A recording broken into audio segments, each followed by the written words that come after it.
gepraat, miskien deviating ons slightly, but exercise prevent letterlik amper as female disease in Suid-Afrika wat vir ons uitklop.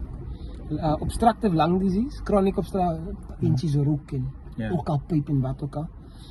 Diabetes, kanker en heart disease.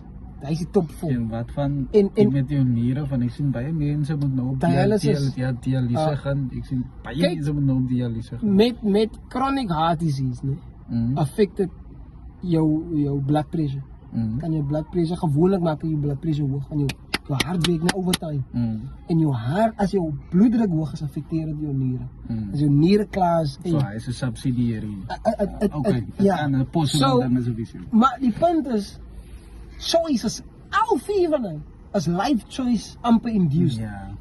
En die minderheid is kanker byvoorbeeld, like genetics. But daar is 'n groot contributing factor in ons environment, wat ons doen. Om vet te wees, verhoog ook jou kans tot kanker.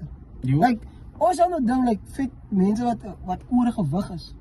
En van hulle like happy, meeste van die diseases wat vet mense ontwikkel, ek sê vet mense wat oorgewig is, ontwikkel is gewoonlik heart disease, diabetes, wat.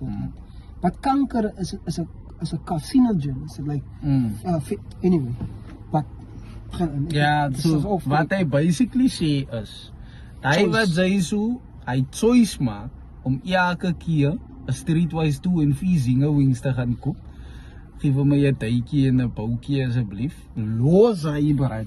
Sy kan ons nou sien wat dit maak. En weet jy wat?